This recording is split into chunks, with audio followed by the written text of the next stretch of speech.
One of the things about doing these reflections is I reflect on things that I hear and see, all kind of strange places. Quite often I'll fall asleep at night listening to late night television shows. This week I was just about to fall asleep, and in the background I could hear one of the late night guys interviewing this young actress whom I didn't know on the television set.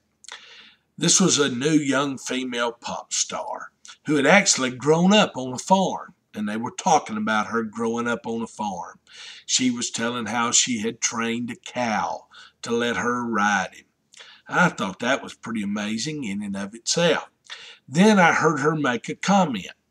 She said her dad, one day in talking about a certain animal on the farm, used this strange phrase.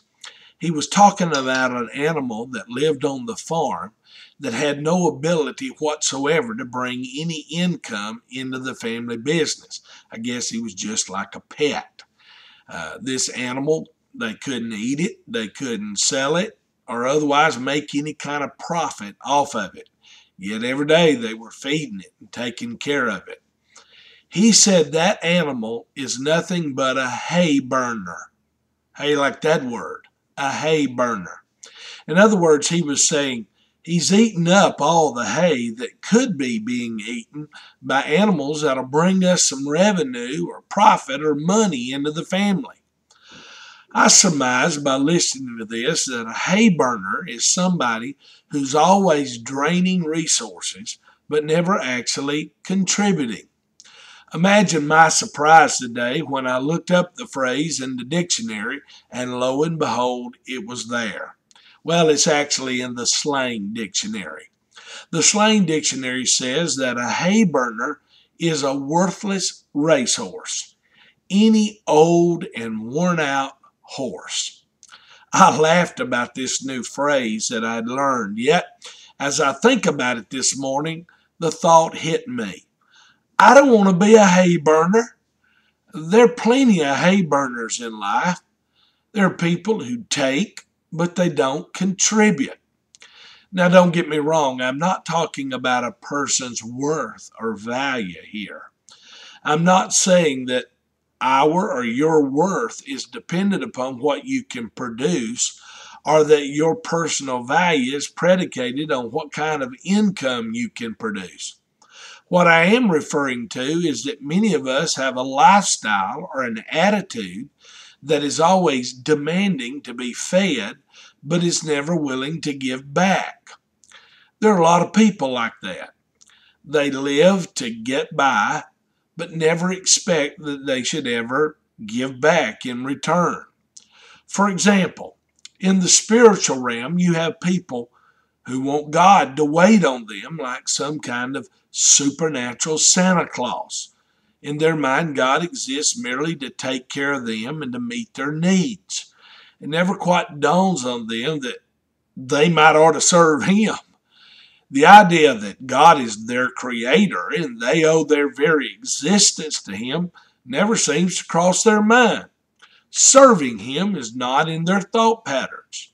God simply exists for their benefit. There are people like that within the context of a church, too. They see the church as only a place to meet their needs.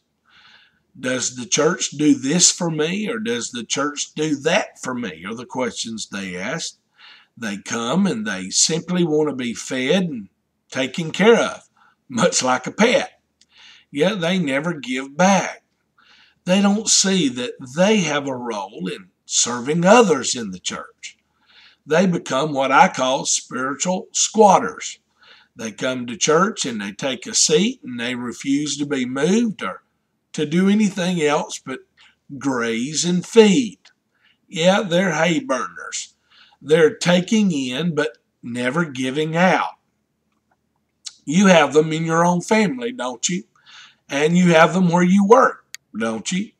These are people who take up all the resources and all the time and all the energy. They're constantly demanding attention and draining energy from everybody else, yet they never contribute. Now again, I'm not talking about the value of an individual. All of us are valuable and precious in God's sight.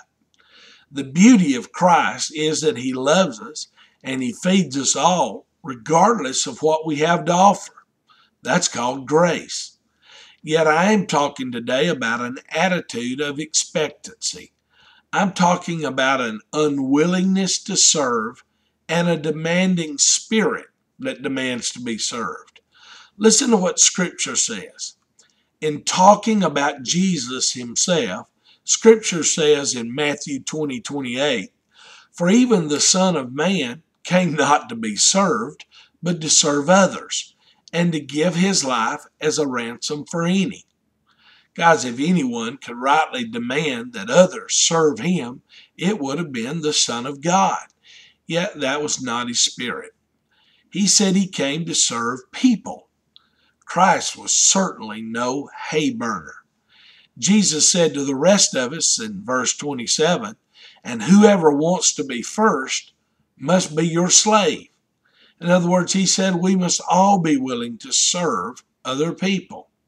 Scripture talks about the kind of person who's a hay burner. Scripture calls him a leech. Proverbs says the leech has two suckers that cry out, "More and more." The very word leech in the original Hebrew language means to suck dry.